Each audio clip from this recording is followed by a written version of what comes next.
So, good morning, everybody, and welcome to our event.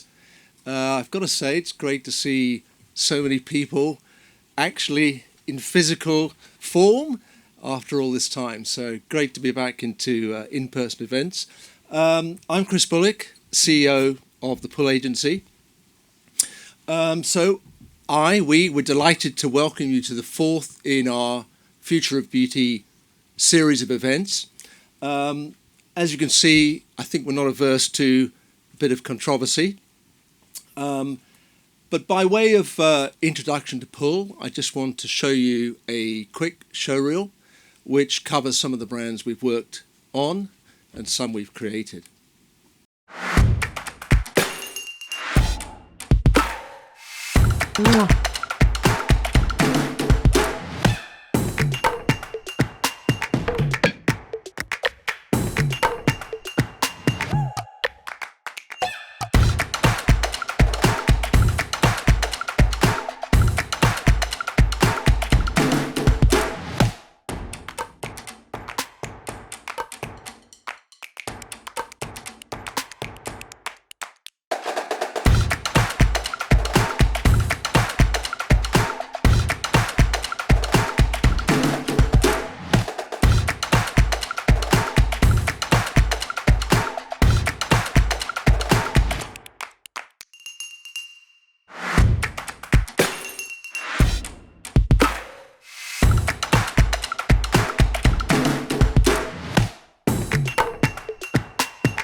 So, as you can see, Pull develops brands, we transform brands, and we create brands.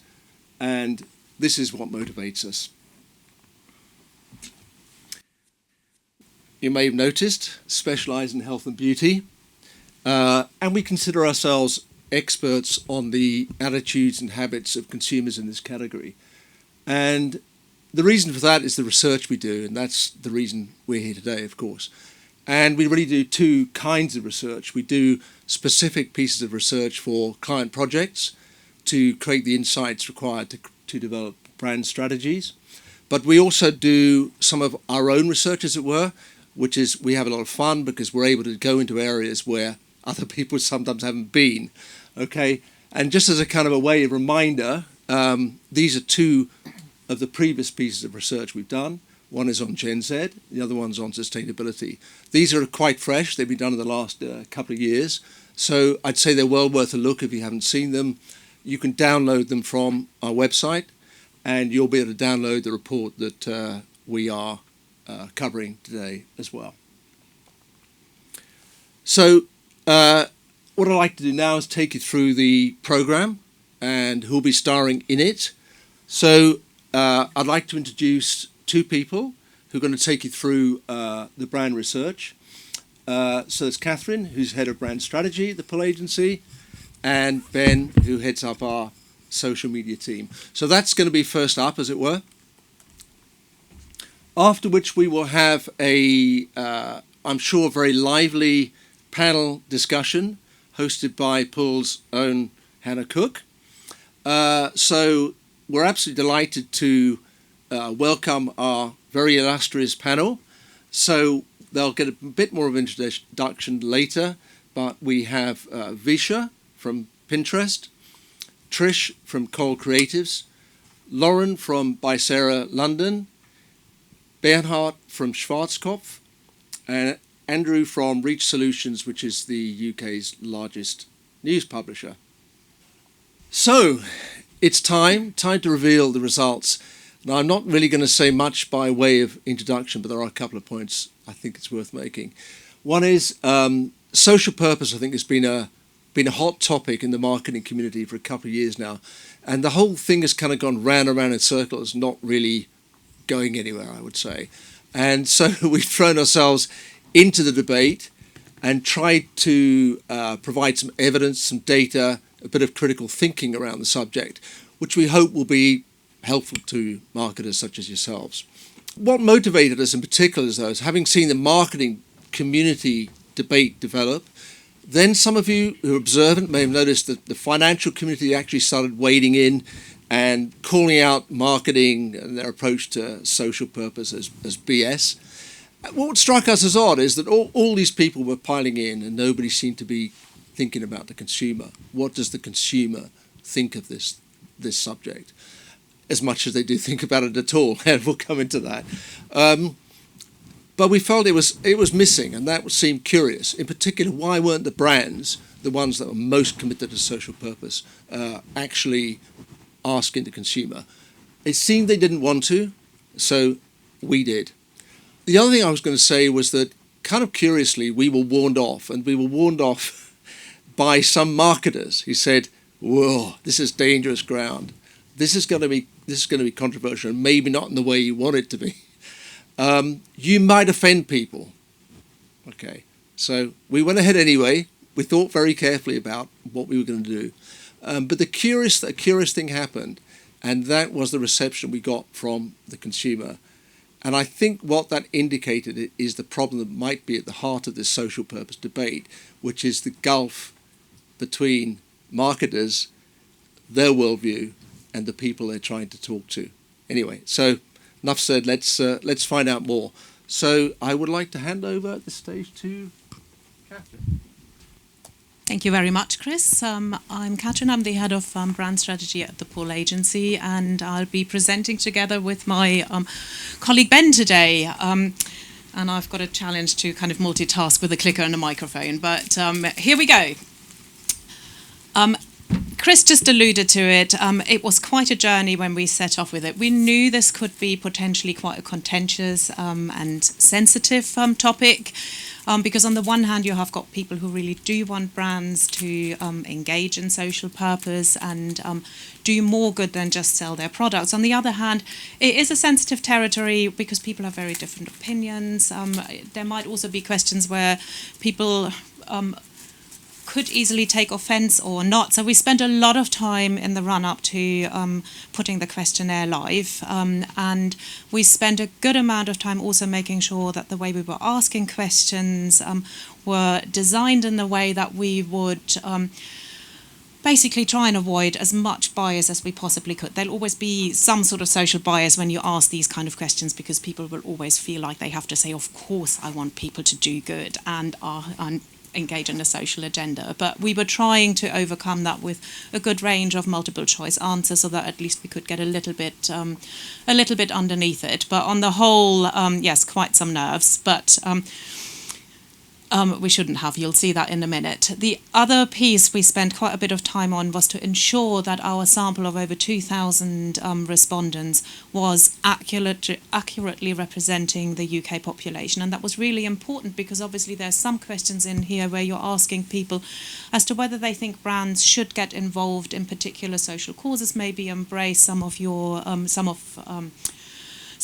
minority groups. So we spent a lot of time and we went big in the sample size to ensure we had enough respondents across gender, age, race, sexual orientation, and we were basically heavily leaning on government data from census or the Office of National Statistics. So we're very happy that we have got a very representative samples, and we do trust that the feedback that we got is therefore representative of what the UK population would think on the topic. Now, we talked about it a little bit. We were nervous, I have to admit. When the survey went live, we were all kind of sitting there going like, okay, we're going now and let's see what happens. And are we going to upset people? I think we had 3 people who weren't happy with us out of over 2,000. So I think we did something right. And what was really interesting is we had 1 in 5 people actually at the end of the survey saying, thank you for running the survey and actually asking our opinions. Also, the other thing that I've rarely seen in my marketing career is usually when you get to the end of a questionnaire and people ask you, do you have anything else to say? People go, oh God, no, please, press button, through. We got basically 25% of those people going in and writing a lot of comments on additional thoughts that they had on the topic.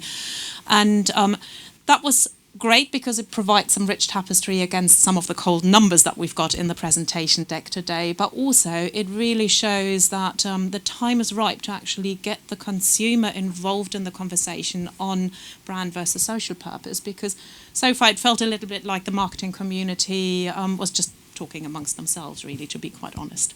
And you can see just a couple of the comments that were coming back. Before we dive into the actual results, we just wanted to take a moment of time to look at what are we actually talking about? What is brand purpose? And we often do that also when we work with clients at the Paul Agency. We try and divide to talk to them and say, what is your brand purpose? What is your reason for being? Why are you here? And those are often a little bit more functional in terms of what the products and services do offer consumers.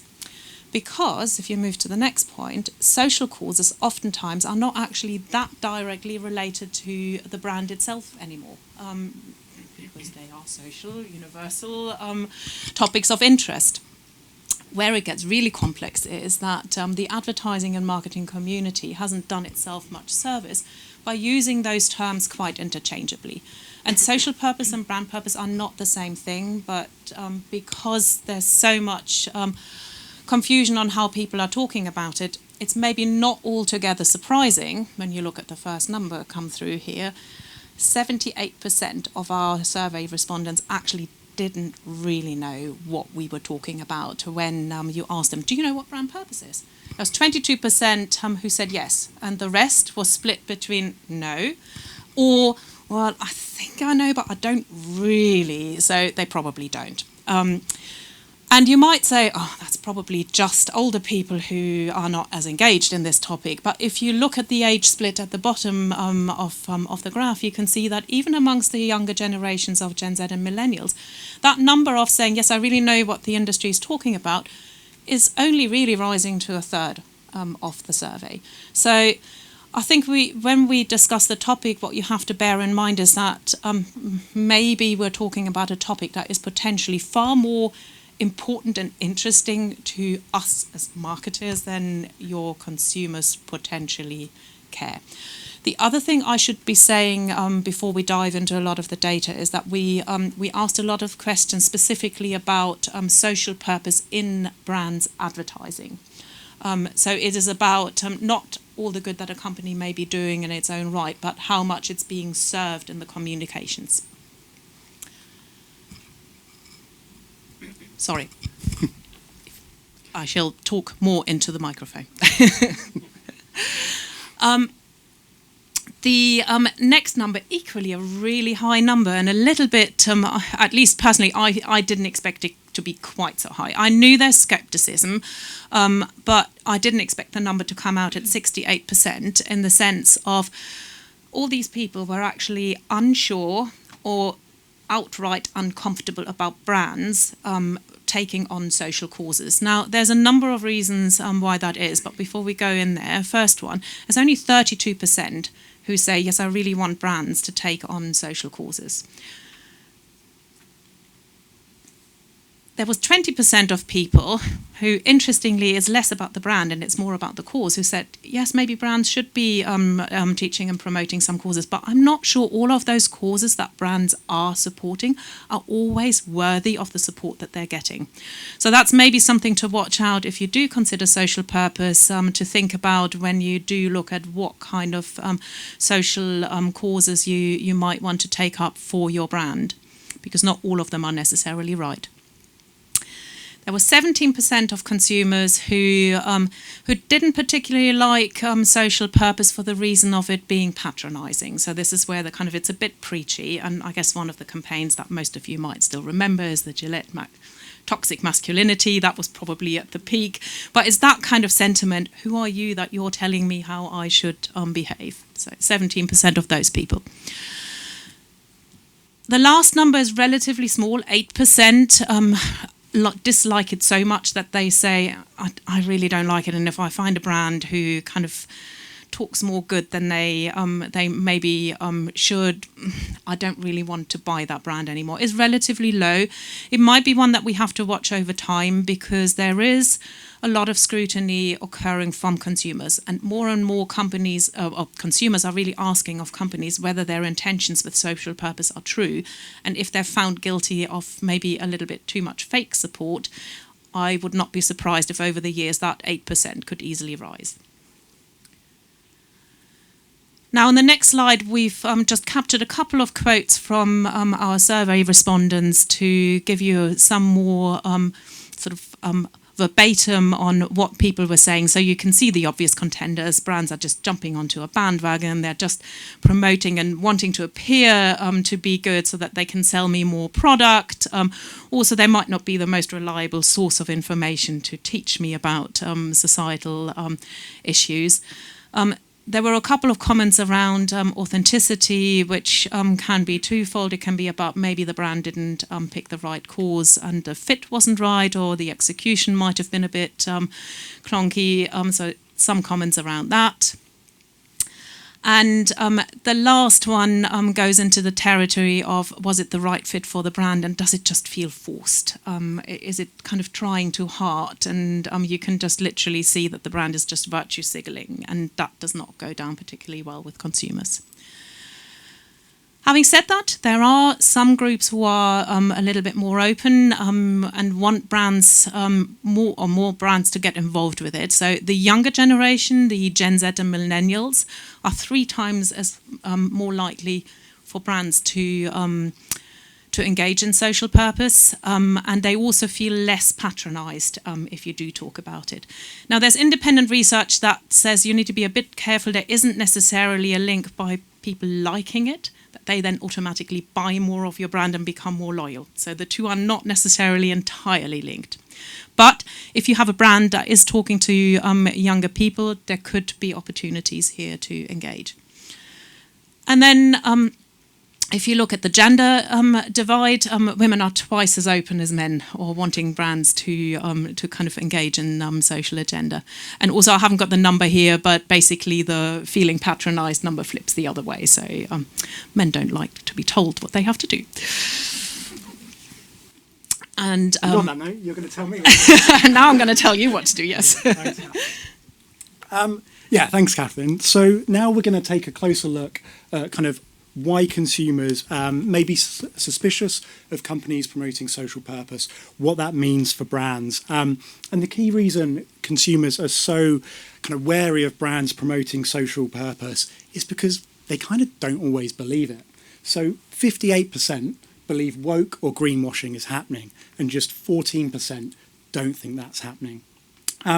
25% of our respondents said that actually brands' fake support makes them seem inauthentic. And as Catherine showed earlier, with those younger generations generally a bit more aware of social purpose and the concept of it, as those generations continue to grow, there's a real danger for brands that actually they may run into a problem, with 15% saying they would actively avoid a brand with fake social purpose.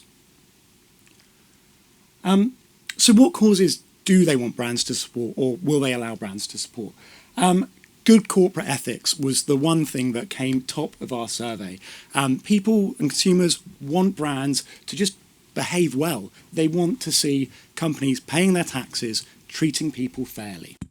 And while there were generational and kind of minority nuances to this, across the board, this was the one thing that came back in our survey time and time again. They just want companies to act decently.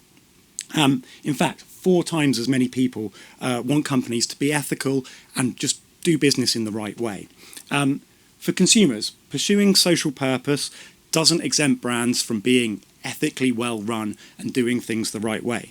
So what that means for brands is before engaging in any kind of cause or social purpose, you need to make sure that your practices past and present, are kind of going to bear up to scrutiny, because people will dig into that more than they ever have done before.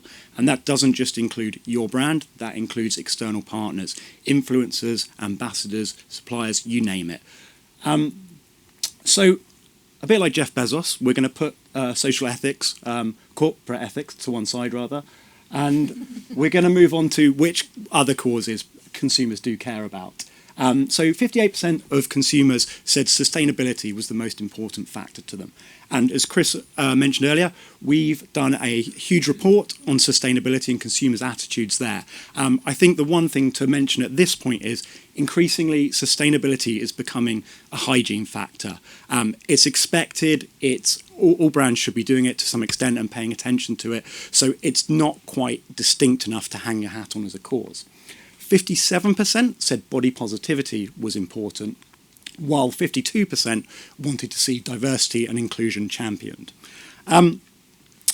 When it comes to other more political causes, we saw a real trend that actually, when it comes to health and beauty brands, consumers aren't as keen for brands to take up those causes.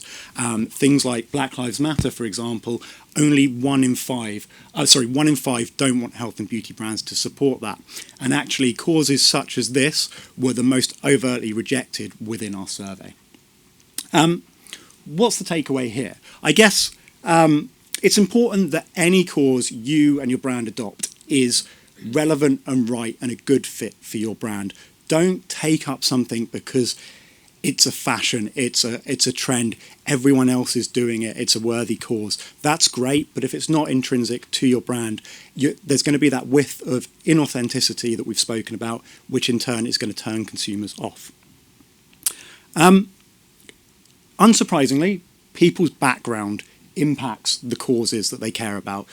We're really passionate about causes closest to our heart. So, for example, 71% of women saw body positivity as the biggest social cause, while only 43% of men pegged it. When it comes to things like Black Lives Matter and diversity, 58% of ethnic minorities wanted to see these causes championed, while 62% of the LGBTQ plus community wanted to see their rights and equality championed by brands as well.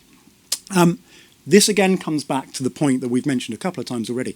You really need to understand who your customer is and what's relevant to them. If it feels bolted on or tacked on for no other reason, it's not going to come across as sincere, authentic, or a good fit for your brand.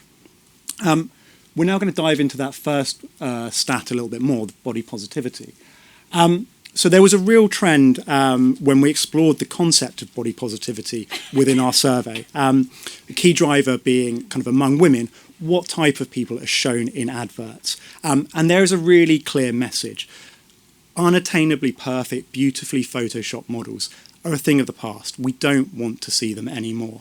In fact, only 5% said they wanted to see that kind of classic, beautiful model in ads these days. Reason for that, I guess, is it's no longer seen, again, as authentic. It's no longer seen as real. It's not aspirational anymore. And actually, it can do more harm and dent women's confidence in their own looks. What would women like to see instead? Well, 21% of women want brands to feature real users of their products in their advertising, while 53% said brands should feature women of all skin types, sizes, hair types, you name it. They just want to see a real diverse mix. There seemed to be kind of a desire amongst respondents, kind of taking that point, to move towards a kind of more natural way of portraying models, portraying people in adverts. And I think what was clear was if advertisers are seen as just kind of running through a checklist, making sure no group is unrepresented, again, people see right through it. It kind of reduces the impact. So if advertisers come across as serving a quota, it's really not going to work for them either. Getting diversity right is seen as a real challenge for the industry. It's made huge strides. We're seeing more representation in adverts. We're seeing far more kind of a diverse mix, but it still wasn't quite there. And in fact, the industry is overemphasizing some groups, underemphasizing others. and what we're left with is kind of this artificial picture of what the world really looks like and what people want to see. So in terms of health and beauty and how that kind of measures up at the moment, people found that actually men were most accurately represented at the moment, followed by ethnic minorities. It seems like from our survey respondents, these groups are kind of most well represented. However, some opportunities do still exist for brands. For example, disabled, larger size women, or older women as well were seen as real kind of opportunities and perhaps still really unrepresented in the industry. We were able to dive into the socio-economic groups a little bit more within our survey and kind of see how people felt about their own personal representation. And what we can see here is each of the subgroups still feel really unrepresented. This was summed up quite nicely by this comment here from one of our beauty survey respondents. And again, this is despite the industry having made like huge strides, and Catherine's going to talk about Dove and the work they've done later as well. There's been a huge change, but it's still kind of not seen as maybe quite enough yet. And so when we look at how people feel personally represented, what we're being told is, yeah, people still don't see themselves in ads. They don't see themselves looking back at them. For example, just showing a black person isn't going to mean that every black person feels represented in adverts. In fact, this is really interesting because with the advance of things like AI, AR technology, deep fake, try-on apps, it's kind of not too hard to envision a future where actually kind of with personalization, we're the person kind of thrown back to ourselves in ads. And while that's kind of maybe a little way off, the potential is there.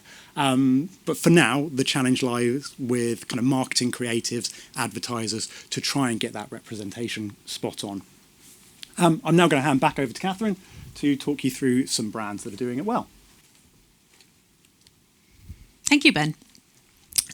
What we did in the survey is we asked consumers, are there any brands that you think are doing a pretty good job? What springs to mind? And there weren't many that came up, but there were a few select that actually came back time and time again in the responses. Not surprisingly, first one up, Dove, Real Beauty. You'll probably all be familiar with this. It's been around since 2004, and Dove, to be fair, have actually made a social cause their own. Body confidence and body positivity is so well linked with the brand now, and people really genuinely are happy with it. They believe it, and the reason for that is Dove chose a cause that actually resonates well with their brand. They are a personal care brand, so there was a good reason to show lots of different women of different ages, different body shapes, without it kind of feeling like, why are they showing me these people? It made sense. But also, they stuck with the campaign. It's nearly 20 years now. It started off because Dove wanted to democratise the definition of beauty and also provide a healthier definition of what beauty stands for, because they saw an opportunity to help women, and in particular young women, to drive their self-esteem and confidence in themselves. And they backed that up, and that's actually also a really important point. If you're doing endorse a social cause, you have to walk the talk, and they did. There's lots of projects that they've done in the background. They've supported charities, they've run their own projects, they've actually run social experiments, so they've really gone the whole way. And even when they didn't quite get it right with those funny looking packs that they launched at some point, they kind of course corrected and they kept going and moved on. So great example, and they got 3 times as many mentions as a brand that got it right compared to the next one in. So lots of endorsement. The next 2 that came up were L'Oreal, and that was for 2 reasons. L'Oreal was also one of the first brands that moved away from showing models that weren't actually really related to the users of their brand. They, in the past, you often saw anti-aging products featuring a model that was about maybe 20 or younger. And they were the first, and okay, they were all actresses and still quite glamorous, but they at least went age appropriate to a lot of the products that were selling. And then the second piece that came back in the survey was the slogan. Now, some of you might hate it because you're worth it, but actually it did resonate with a lot of women. And the reason for that is it shifts the focus from other people defining whether you're beautiful or not to I'm doing this because I want to feel good in my own skin, and the product can do that for me. So they felt really empowered with the slogan. So they clearly got something right with that. And then the other example that we wanted to bring here is the product innovation for the Olay brand. I think it's only just coming out in the US. They could have easily just kept patents and everything to themselves. This is a product. It is for older people, where maybe things like manual dexterity might be a little bit impacted through age or arthritis or other causes, or maybe people are not seeing so well anymore. So they saw a real opportunity to make the product easier to use and to read. Now, as a marketer, I would say this is really easy. Just put 2 wings on and you're done, and easy peasy. But apparently it's technically quite complicated to have this kind of this pack format. And they could have patented it, but they decided actually all women deserve this. So they were not only not protecting the technology, but they were widely sharing it in the industry. And it's another good example where a company says, it's a cause that's worthy to support, so we're not going to hog it for ourselves, but we're going to share it. And it gives you credibility and authenticity in doing so. Brilliant. Thanks, Catherine. So another brand and campaign that was called out within our survey was Boots Number 7, and kind of their Colour Your Way campaign and Ready for Anything or Ready for More campaigns as well.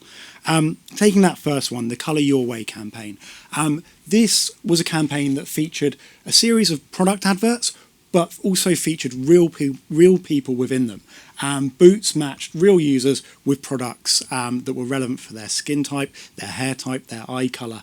And that was kind of at the heart of this campaign, that every woman and every person is different and has different needs. And what that meant was the product benefit itself was kind of directly linked, and diversity was directly linked to the product benefit rather than being a bolt-on or something else. And that's what made this campaign so effective. It also goes without saying, it was using real people rather than kind of glamorous models. As we know, we've seen that's what people want to see. That's what people are crying out for.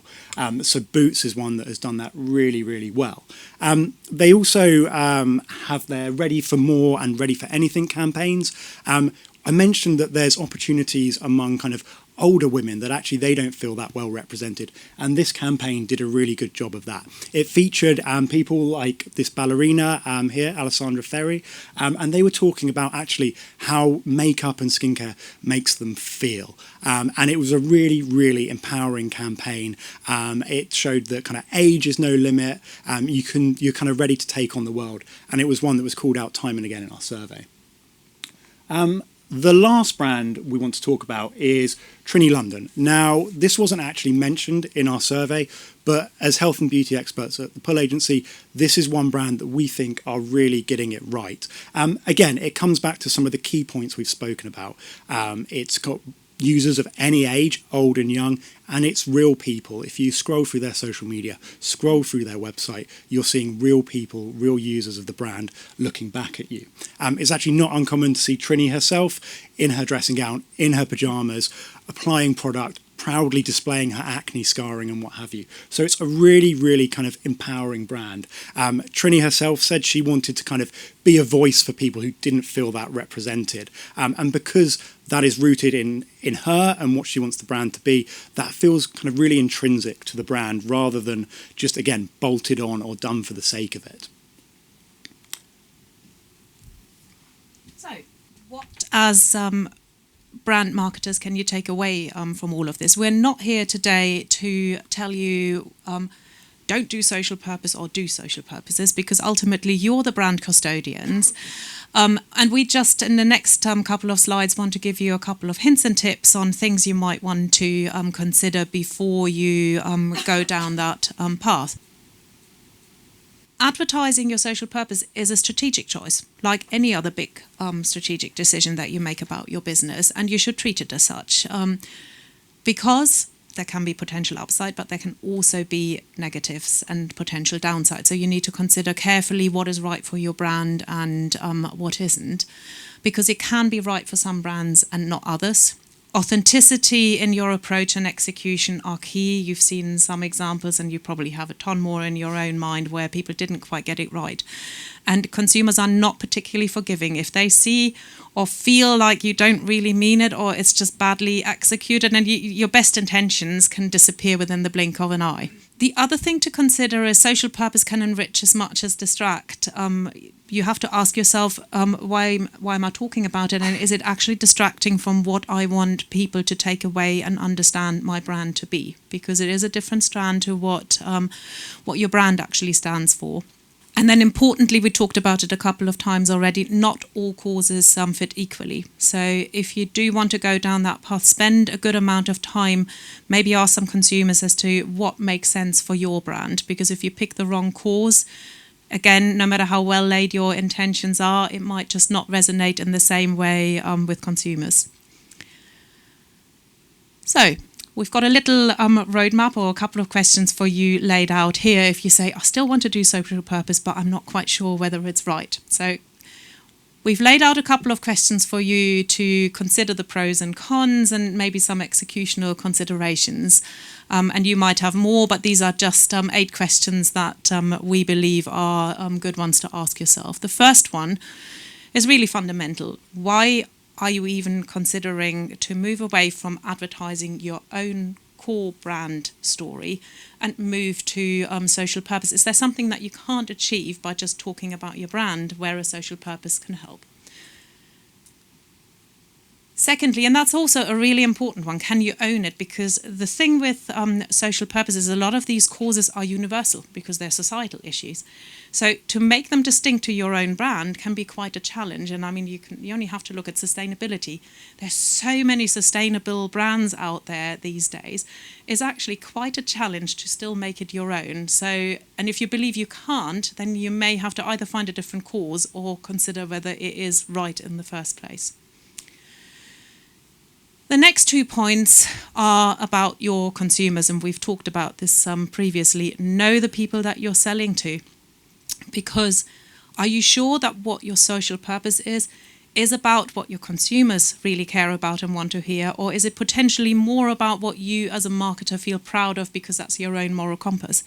And it's one of the fundamental marketing lessons that you get in your first term at university. It doesn't matter what you think. What matters is what your target audience thinks and believes. So you really need to make sure that you're not talking to yourself, but you're aware of what your consumers want to hear. And the next one, who you're targeting, is similar to that, but this is more about, are you just talking to a narrow subset of your broader consumer base? And that's in particular important for more mainstream brands where you've got a wide target audience. You have to make sure that if you cater to a subset of your audience, you're not losing the rest.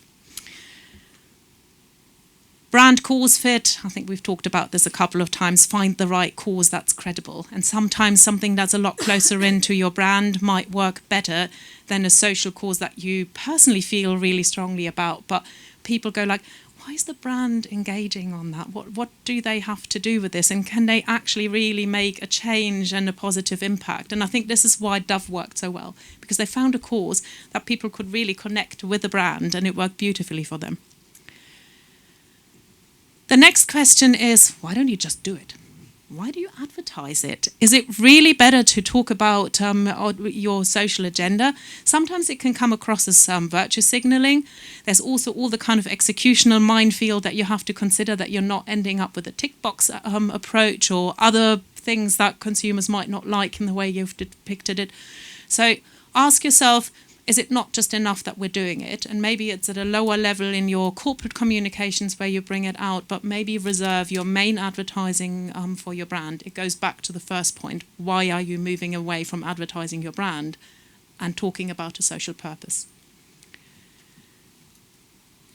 Know what you're wanting to achieve. Now, this might be more of a strategic consideration in the sense of if you don't know what you're aiming for, you'll never know whether you were successful. So you don't know whether you have to course correct or whether you should keep going.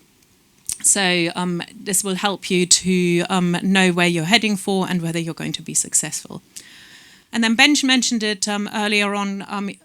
If you do engage in a social purpose, do prepared that consumers will look closely, not just at the brand itself, but at the corporation and the company as a whole.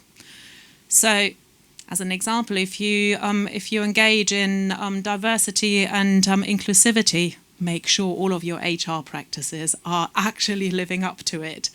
If you're engaging in sustainability, ensure that you're not just making improvements in one area, but actually you're still polluting a river in a faraway country on the other side, because consumers these days are very savvy and they're not very forgiving anymore, and you could lose all goodwill within the blink of an eye. And our conclusion on this one is, if after all that consideration you come to the point where you say, actually, I really would love to do social purpose, but it doesn't feel quite right, that's okay.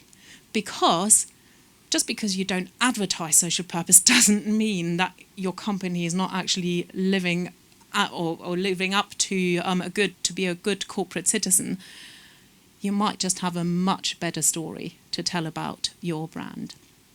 And that's okay.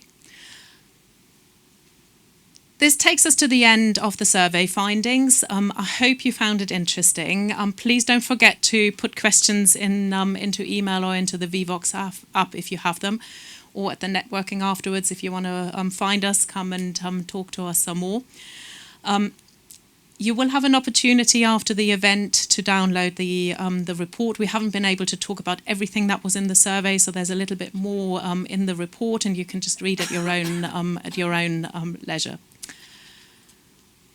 And it is at this point that I'm going to hand over to our lovely panel host, Hannah, Head of Growth at the Pull Agency, and she will introduce you to our panellists in a minute. Thank you so much, guys. Okay, so we're going to do a quick transition where we're just going to bring the chairs forward, and I'm going to grab a quick water as well. Can I just grab one of those, please? Thank you. Everyone okay so far? Has the coffee kicked in yet? Excellent. Awesome. Okay, can I just welcome up our panel, please, and I'll do some introductions as we go. Grab a seat wherever you'd like, and we're going to be doing microphone hopping, so this is going to be fun. So thank you so much again for everyone joining today. I'm so excited to actually have an event in person, I can't tell you. It's so exciting. We spent all of last year doing everything virtually, so it's so nice to actually hug and see people here in the flesh. So I have two microphones. I'm going to be running a bit back and forth, so I'm going to start passing them along if that's okay, so bear with. But I'm going to do some quick introductions. So this isn't in the order that we're sitting in, but that is absolutely fine. So firstly, I want to actually introduce Visha. Lovely lady in the middle, there we go. So Visha actually leads on marketing for Pinterest's ad offering for businesses across the EMEA section. Prior to Pinterest, obviously worked across YouTube ads marketing for Google as well, and spent 12 years at ThinkBox, the marketing body for commercial TV within the UK. Not only that, Visha actually champions diversity, and in 2020 launched Pinterest EMEA chapter of Women, which sounds very exciting. I can't wait to hear more about that.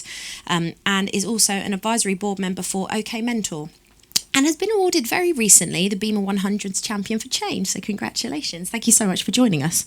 Next, we have Lauren. Hi, Lauren. So Lauren is the CEO and co-founder of By Sarah London, the digital-first skincare brand transforming emotional well-being for stressed skin.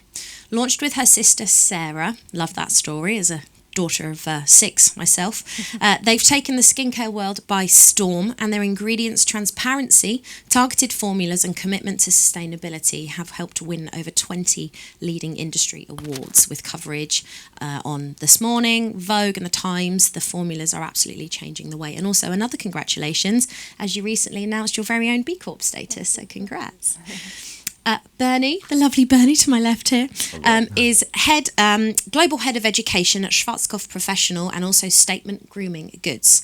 Starting your career actually on the salon floor, has worked your way up through a diverse range of roles, and actually I think it's really just showed your unrivaled knowledge and understanding of the category over the last 15 years. In the current role, He leads the education strategies for industry professionals across Schwarzkopf Professional, again, and Statement Grooming brands, while also helping drive recent research into diversity and inclusion. So really excited to have you today. Thank you. The lovely Trish, also over here. So Trish is the founder of Cole Creatives, a British startup company which set out to actually shake up the beauty world. Company launched in 2018, I believe it was, with a Flex collection. So it's 5 bendy, easy to grip makeup brushes for customers effectively with motor function issues. So your mission, which I absolutely love this, is to create products for people with disabilities and extends to anyone for whom makeup is a self-esteem booster. Being very committed to drive inclusivity within the beauty world, the company's charity Cole Cares actually provides free cosmetic technique workshops to people undergoing gender transitions, receiving chemotherapy, and so much more. Half of them I can't pronounce, so I have removed them from the list. And last but no means least, Andrew, over there at the end, who is the Director of Marketing Insights and Brand Strategy at Reach. So Andrew actually is working with Reach, the largest commercial publisher in the UK, and is responsible actually for delivering a lot of the insight and driving the brand strategy across those titles. Andrew's also worked on some of the most prestigious media brands, including Channel 4 and the BBC, and he's also a co-author of a number of industry-acclaimed papers, including, and if you do get a chance to check them out, please do, the Empathy Delusion and the Aspiration Window. Being obsessed with challenging industry perceptions and mainstream audiences, I'm really excited to hear what you guys have to say today. So, thank you so much again for joining us. I'm going to not take a seat, because I'm going to start passing this around. And we're going to start with a question. I'm actually going to address it to all of you, but Bernie, I'd love to start with you if that's okay. What did you think of our findings today? Brilliant. So first of all, thanks ever so much for having me here in the UK. So it's a pleasure to be here. So I'm German, so I hope my accent isn't too bad. I think first of all, it was super reassuring. So it really did resonate well with me, and it's actually perfectly in line what we are currently working on as a brand. So a lot of the things that you guys been revealing today are actually the same things that we are working on as well. So I think topics like inclusivity, I think that's super important. Also how to bring all of these different personas together. So that's what we are really trying, and we try to make it as authentic as possible. What is sometimes a bit of a challenge for us, or where we like to progress as well, we've got a long-standing brand, so our brand has been around for over 130 years. So we've got a lot of consumers who have been with us for many, many decades and put a lot of trust in our products. But then on the other hand, when you look at new generations out there, they might be a little bit reluctant into buying into those, let's say, more traditional choices.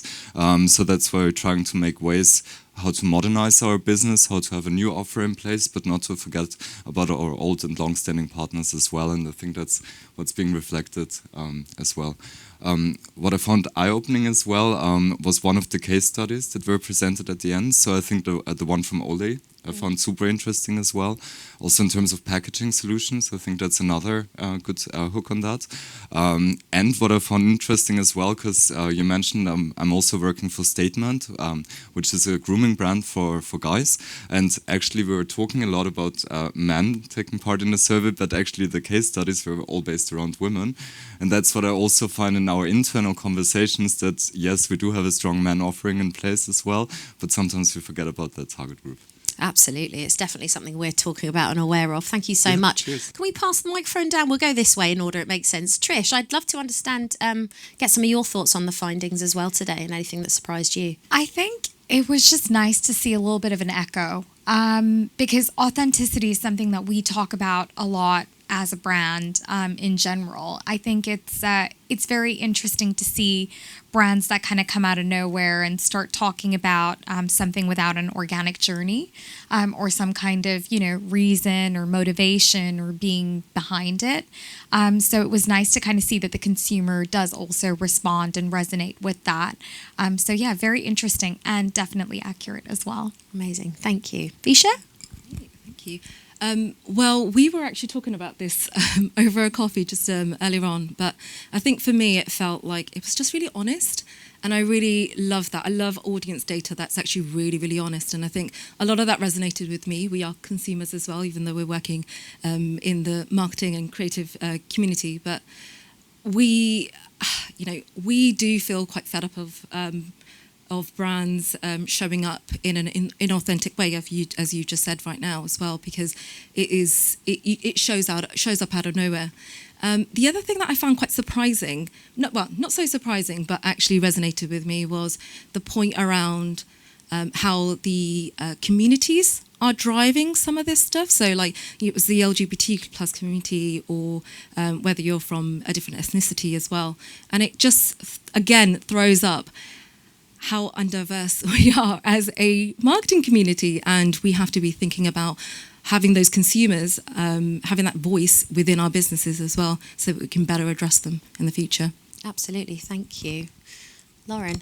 Thank you. It's great to be here and really enjoyed the report. So thank you for sharing the findings. I think for us at By Sarah London, we're a digital first skincare brand. So we've launched with a community that's been part of the journey every step of the way. So seeing the report where you had the slide with the quotes at the end, with everyone saying how valued they felt in having their voices heard, is something we experience every day as a brand. We're really close to our community. We really lean into what they're saying. So it's reinforcing just how important it is to take the time to ask those questions and really listen to the response. So that was really encouraging to see.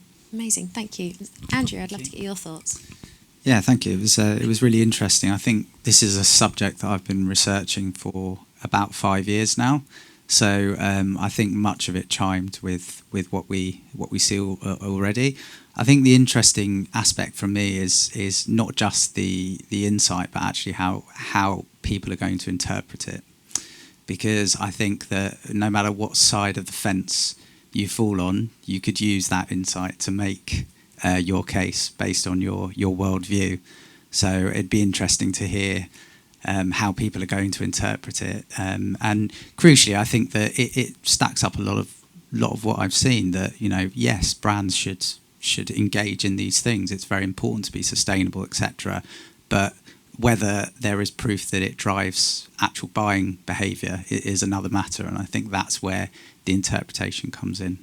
Yeah, absolutely. I think avoiding bias in the decisions we make from the data that we have, I think is a real challenge, and something we have to be really tough on ourselves with, to make sure that actually what we're going out with is genuinely what our customers want rather than what we think they want. I think sometimes that's always an interesting challenge. On that, Vishar, I'd love to get your viewpoints actually. So based on the findings in the survey, there was a lot of cynicism from the customer, right, around brands talking about social causes.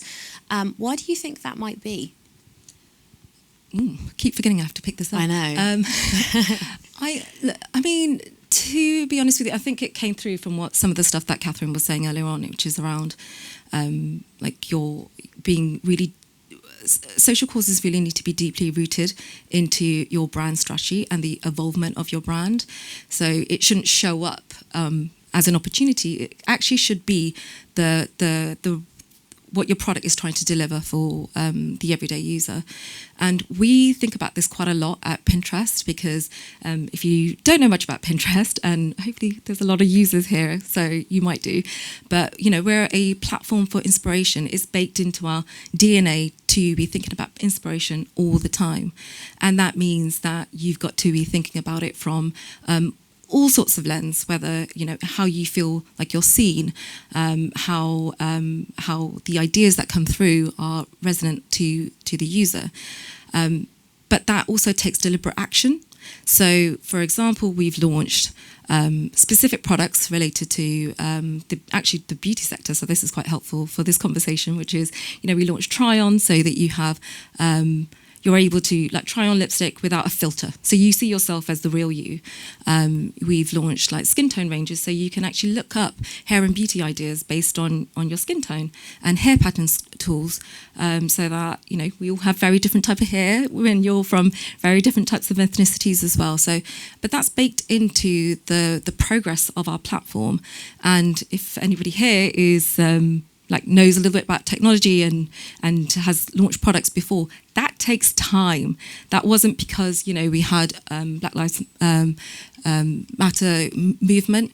We've been thinking about this for for years, and how do we start to build it into the product? So it is about making sure you engineer your product and your platform that is rooted to what you're trying to offer the consumer. And that's where the cynicism comes through. Because if you're not doing that from the outset and thinking about it in a proactive way, then you're easily called out. And when you are, and we get a lot of championship. We get a lot of people saying, "Thank God Pinterest is doing." I won't say what other platforms, but I will say, it does get called out through unsolicited tweets that we get from the everyday user. So that's really lovely to see. Yeah, amazing. Thank you. I completely agree as well. I think from a roadmap point of view, when it comes to technology, you've got to be thinking years ahead. So, and I think as well, what is really interesting is calling out that it's not just about what you're saying, it's actually the experience that you offer. So it's not just about saying you might support certain areas, then having your search tools, the partners that you work with, all of those engagements and the functional part of actually engaging with your brand also aligning with those purposes. Andrew, I'm going to actually hand back to you really quickly. It's something you touched on earlier around how people are going to kind of analyse that research. When we first actually started working on this topic, there was a huge amount of internal debate, much to Chris's delight, in lots of different ways. And as the guys touched on very early on, we got a big kind of pushback from actually our own marketing community when we first put these questions out.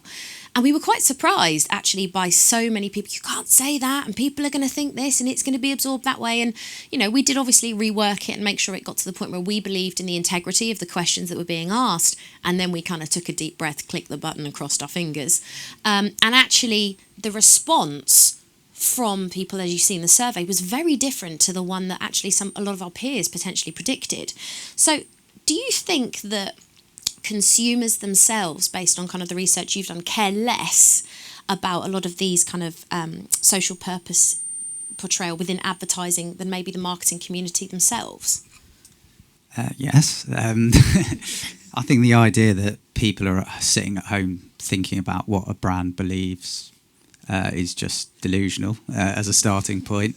I think the fact that we're sitting here talking about social purpose advertising while most people are sitting at home worrying about the cost of living and how they're going to pay their electricity bills is another. I think the key point underlying this is that, this is difficult for people to hear, but advertising and marketing is one of the most elitist professions in the UK.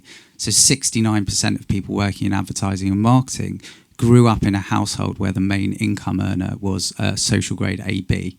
That's compared to just 29% of the UK population. And basically what that means is it means that we literally, due to our environment, that we literally see, experience and interpret the world differently to large swathes of the population. And that's really important. I think this point back to interpretation as well is the fact that the way we interpret things is different. And so, yes, of course, we like to project a belief onto people. We know from research we've done that, people in marketing and advertising think that 25% of the UK population want to be leaders of social change. I mean, when it's around about 7% of the population would say that. So I think there is a sense of proportion here. And also the fact that, we are just, I call it, we have different morality. We are weird people. And by weird, I mean Western, educated, industrialised, rich and democratic. And we need to accept the fact that we are not like the people that we are trying to reach and target with our advertising. And actually, I think there needs to be a lot more critical thinking and a lot less straight line interpretation of data. So, for instance, yes, of course, people care about sustainability, but that doesn't mean that people are going to buy brands based on that messaging. So I think, yes, the answer to the question is we are very different and we care about things that most people don't care about. That was the best question I think I've ever heard an answer to. Thank you very much for that. And I'm taking that weird acronym away with me. Thank you so much, Andrew. Lauren, and then Bernie, I've got a question for you here. So Lauren, I'll start with you. Do you think that social purpose is actually something that's easier for smaller brands, kind of more owner-led brands than enterprise-based brands to deliver on? Because obviously when you're at enterprise level, you're the custodian, right? So actually it isn't necessarily owner-led always at times versus a smaller brand. it's like with Trini London as an example. She's there, she's the voice, she's the face. People actually can kind of resonate. Do you feel, your brand is a prime example that actually it's easier for brands of kind of the smaller scale? Yeah, I think for us at By Sarah London, our founding story is baked into the DNA of our brand. So by way of quick background, my sister Sarah started formulating skincare for me when I was recovering from a really aggressive form of leukemia 10 years ago. My skin was very sensitive, very reactive, and would fall away like a snake. It was very hard to manage. It really impacted my emotional well-being, my mental health at the time. To see myself go from a very healthy, young 20-something to a bedridden, bald, scaly person, it was a really difficult time. And so we've shared that story with our community. There's pictures of me online in hospital, in this really quite difficult state. And in sharing our own vulnerability and our own journey as sisters, it's helped our community feel safe in sharing their own stories with us.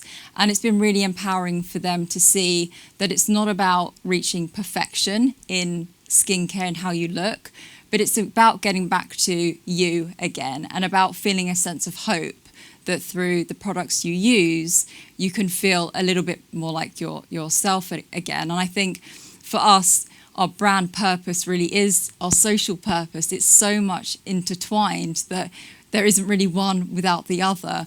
So through our very authentic founding story, we can talk to this sense of empowerment through skincare, perhaps in ways other brands can't.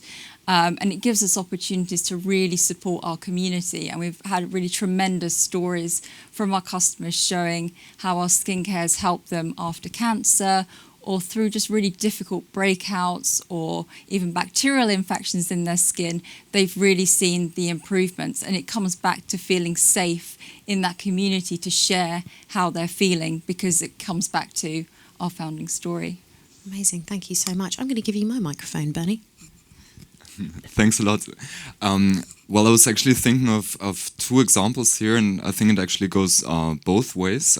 So maybe thinking about smaller brands first. So as introduced earlier on, we're a global business. We're present in over 78 markets worldwide, but it also comes along with a long-standing history. So sometimes it is actually quite tricky for us to drive change or to reach out to new ideas.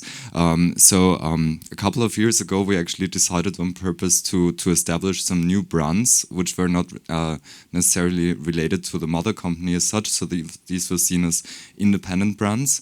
And I think one of the nicest ones we've launched is called Authentic Beauty Concept. So it's a range that is based on vegan formulas. It's all about a peer-to-peer community culture out there to basically shape the brand in a collaborative spirit and get the insights from our users firsthand, and to then come up with their beautiful stories and then based on that to create the formulas and the initiatives out of that. And that has gone extremely well because it allowed us to really exchange with people who wouldn't raise their voice normally, and also to stretch our boundaries where we would normally find limitations. So it has proven that if you're a smaller entity, it's sometimes easier to be a little bit more agile.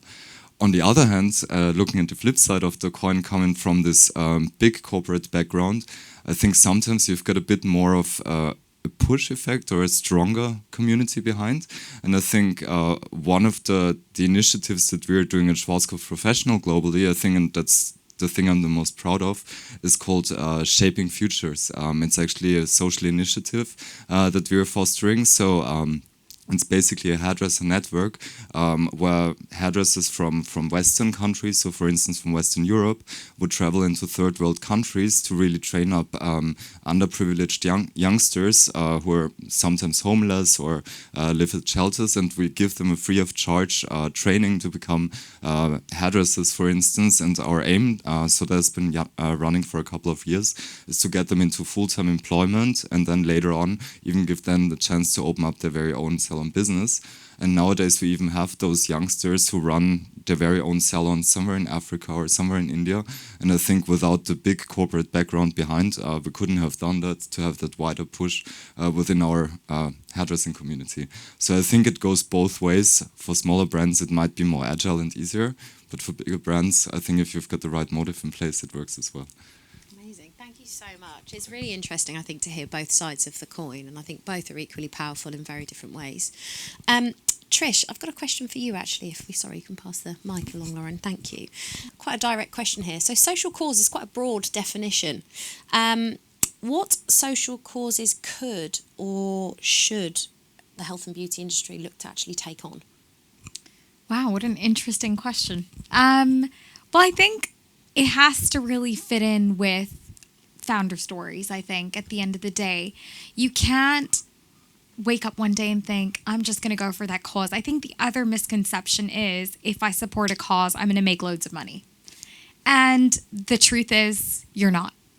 When we first came out with I'll give you a little bit of background. So Cole Creatives is a combination. It's a combination of my childhood, growing up in Hong Kong in an Indian household was weird, you know.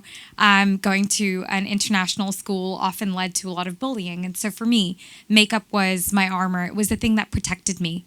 And as I kind of got older, I started to realize that there are a lot of communities, like the cancer care community, the transgender community, the disability community, which all, could equally benefit from the power of makeup. So before I started anything to do with, creating a product, I created workshops.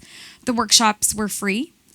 They were designed to empower people through the power of makeup.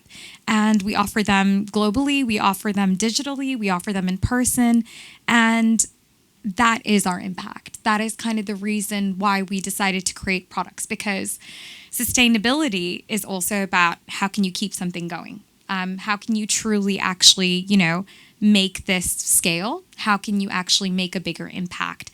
And so we decided tools, because tools is something that everybody could use. And in fact, it was the first thing that I picked up when I started to learn how to use makeup. And so our tools and our workshops came hand in hand, because we meet people on a regular basis. We ask them, how can we make this better for you?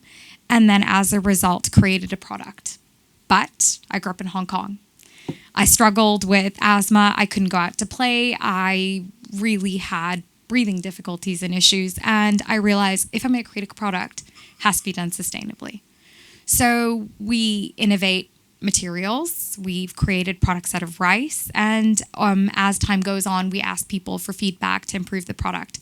We started off with one specific grip. Then we moved on to Braille. We moved on to raised numerical systems, audio guides, video guides, and are growing with accessibility with our community's needs and demands. So I think while that sounds like a lot of different things to market and a lot of different things to talk about, it sometimes isn't worth it. Because if you don't have that community waiting for you at the other end, why are you doing it? And I think when it comes to social status and social accessibility and actually creating that awareness for a community, you need to think about who that community is on the other end. Does it link to the person that's creating it?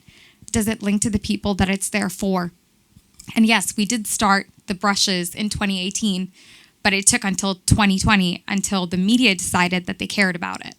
So there are a lot of really interesting things to kind of touch on there. But I think, you got to think about who's creating it and who's on the receiving end of the product too, because otherwise it's going to go straight over their heads.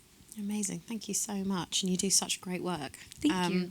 So I'm just going to move over to Lauren quickly, just off the back of actually, you've teed me up nicely, Trish. Thank you. So the skincare category in particular, right, okay, is saturated, right? It's I've lost track of how many people come to me every day going, I'm bringing a new skincare brand to market. It's vegan and it's sustainable. Brilliant. And I think, it is a really amazing space, but very much there's a lot of brands claiming to do the same things with the same kind of markers from an advertising point of view. As a brand that has obviously the story that you have, what do you think allows you to potentially differentiate yourself within quite a crowded space? I think for us, it starts with our values. We know crystal clear why we're here, who we serve, and why we're doing what we're doing. And I think that clarity of purpose really helps not just to refine our growth vision for the brand, but also our marketing and our communication. So Sarah, my co-founder, my sister, we really know what we're about, and those values link through to every touch point of our business. We're very visible as founders. We really like to reach into and help our community. And then with sustainability, you said, it's very common now to see these markers of natural, vegan, cruelty-free. You've really got to peel back the layers and look for example, those independent certifications of independent with Vegan Society or registered with Cruelty Free International. Look for those third-party accreditations. What we've done as a brand is take that one step further, and we've invested a lot of time with the B Corp, and we're now B Corp certified. And what that means is we've really touched the gold standard in sustainability. We've changed our legal constitution as a business to not just make a profit, which all businesses need to do to survive, but support the planet and people as well. So that's really baked into everything we're doing as a business. And it's really not easy to become a B Corp. They look under the hood of your business and they look at every aspect of your supply chain, all elements of the business. And there's only a handful of B Corp beauty brands worldwide that are doing this. So we're really walking the talk, and we really believe in our values. And I think for whatever brands that we look to support, it's looking back to those founding values, and that should help guide not just our choices, but supporting the brands that I believe really need our support as well. Thank you so much. Andrew, I've got a question for you now, and then actually Visha and Bernie, I'd like you to comment as well. So we saw in the survey a lot of cynicism. Okay. And I think one of the things that was really interesting was the generational gap within that. So I'm going to quote a stat here. So for 25% of Gen Z, promoting social causes was the highest of importance to them, compared to just 9% for 55 and above. Why do you think that might be? Well, I think we need to not confuse generational effects with cohort effects. So I think throughout human history, young people just have a slightly different outlook on life, always have done. If you did research in the 60s, I'm sure a lot of youth would say, yes, we want to go and save the world, So I think partly it's because it's something that's communicated to these groups a lot. But I go back to that point about attitude versus behaviour. So, I'm not going to do this now, but I often go out and talk at brands, at media agencies, advertising agencies, and I ask people in the audience, how many people here would rather buy from a brand who acts sustainably? And obviously everyone's hand goes up. And then I ask the question, well, when was the last time you bought something on Amazon? Or have you bought something on Amazon in the last 4 weeks? And everyone's hands go up. So I think the research I've done, particularly around buying behaviour, shows that it's actually older demographics who are more likely, even though it's low, to say that they will buy a brand based on their sustainability credentials, as an example, simply for the fact that older demographics have more disposable income and they're able to think about those things. So I think there has to be an element of caution when comparing cohort effects rather than generational effects. And also, moving away from the narrative that gets sold in the industry that young people, well, they're completely different to any young people before, and we need to understand them. That's a whole industry trying to sell knowledge of younger audiences as if they're some alien species now. So I think that my view is that there's social desirability bias at play, and actually behaviour doesn't necessarily follow attitude. Interesting, thank you. Visha, from a Pinterest point of view, is there anything that you guys are aware of when it comes to kind of the differences from behaviours in those generations for social causes? Yeah, I mean, I'm just sort of thinking a little bit more about like the generation gap and how people are thinking and behaving right now. I think there is something to be said about this, Gen Zs. They are a very different generation to us for many reasons, because they came of age during the Great Recession. They saw a lot of instability out there with their own parents, so they think very differently, probably less loyal to a company, which is why it's really important for every company to be thinking about sustainability, thinking about D&I, thinking about their own ERGs and things like that. So there are a generation that are designing their own lives. They're digital savvy, more able to use social medias to be able to express a point of view. I personally hate using Twitter. I always think someone's going to shout at me, but that's because of my probably because of my age maybe. But I also think, like, from our perspective, from a Pinterest perspective, you mentioned in my bio, which is, I launched the Women at EMEA chapter. I am exec sponsor of that employee-run group. That's what an ERG is, and I have 2 leads. And the one ask to me that they made was like, "How do I use you? Like, how are you going to help us? How are you going to support us?" And I said, "Well, you're leading it. You're leading it. You're going to help us change, and you're going to help us grow. And we're going to, I'm here to mentor you, and then I will go and knock on somebody's door if you need more budget, you need more help. That's my job. But I'm supposed to be nurturing you and guiding you and taking you along the journey, etc." But that is, these groups that are happening internally really inform the company culture, and they're driven by a lot of the young people in our business, and they're telling us what to do in a really, really helpful way. We want to learn, we want to be better leaders, and we want to be a better business. And the other side of that is we have introduction sessions that happen when you're that happens globally, and I would go in and present in those forums.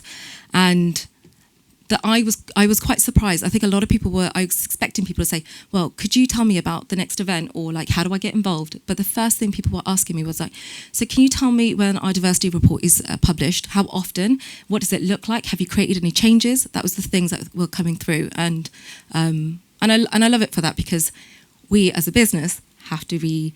It's an always-on conversation. So, and I think that is why there is such a difference between how we operated before and how this generation that is which has high purchasing power as well, we've got to remember, is really informing some of these decisions that we're making now. Amazing, thank you. And Bernie, I'd love to get your viewpoint as well, obviously as a kind of a bigger brand from Schwarzkopf's perspective.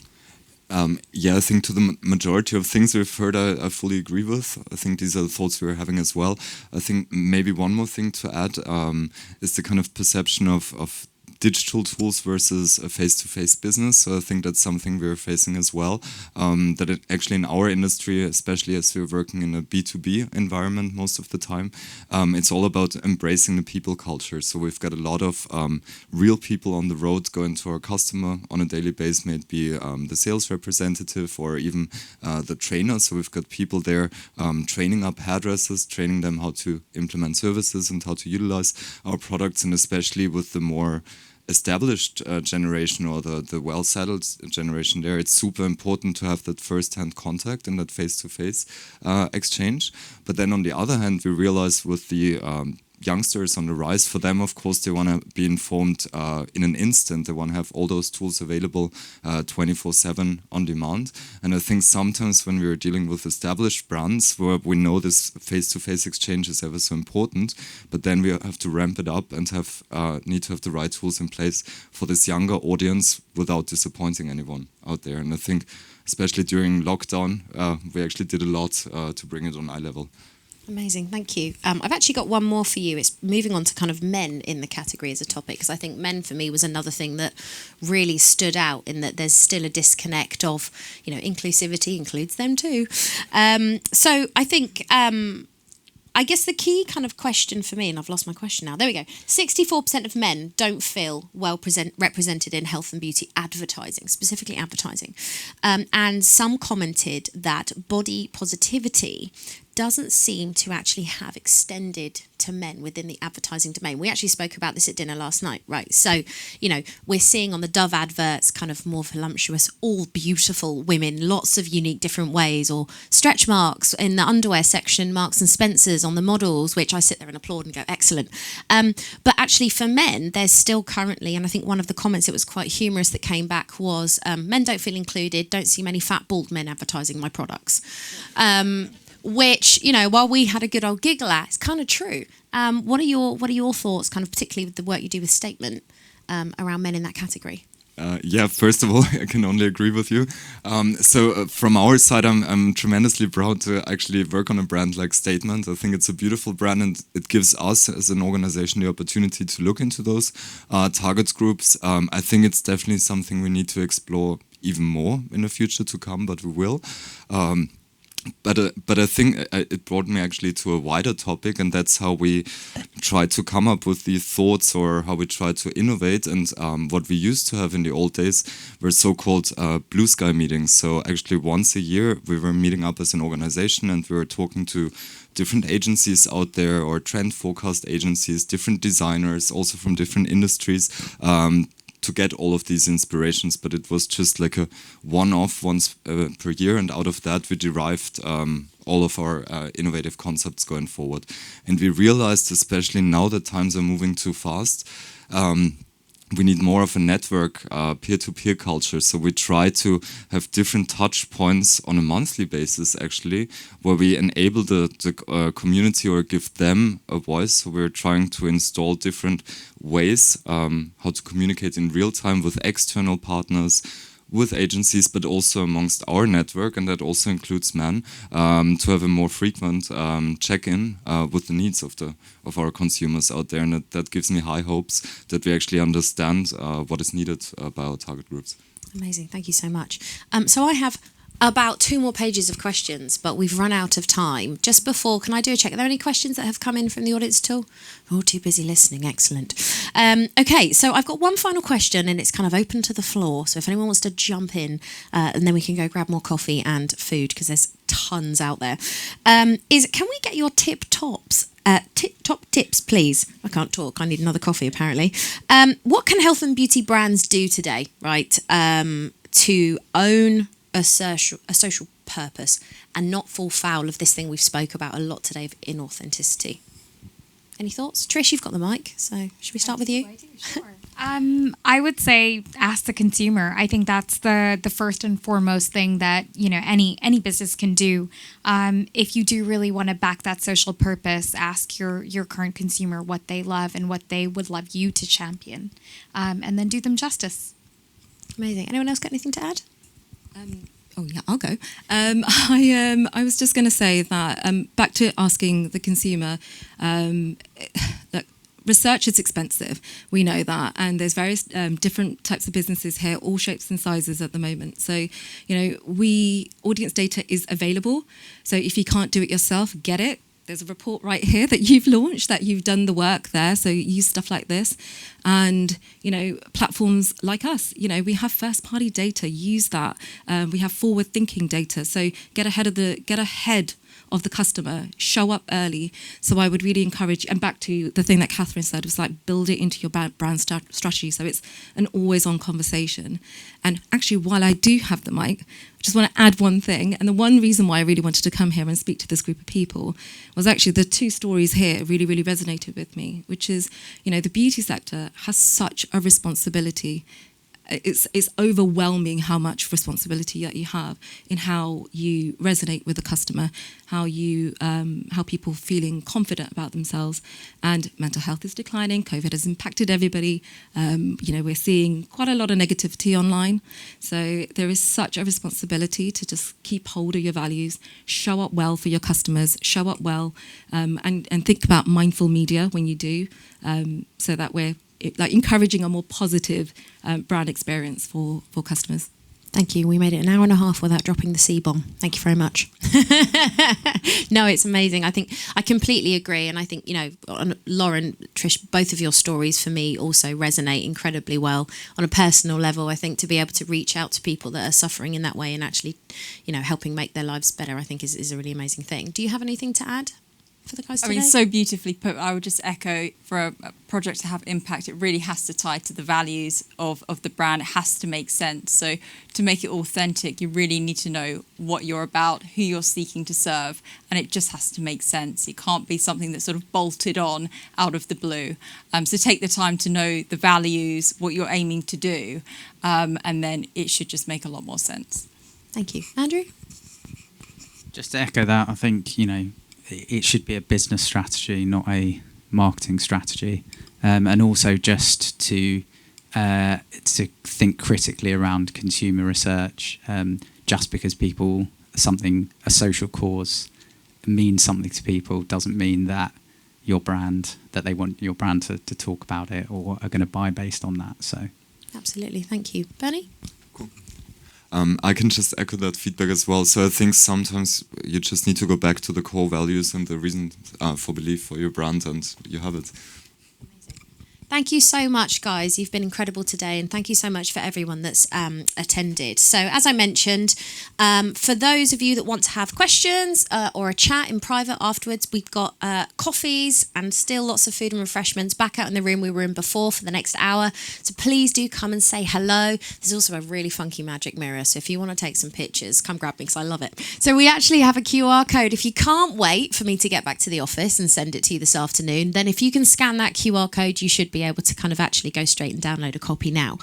I think other than that, the only other thing is to say thank you so much for coming. We hope you enjoyed today's event.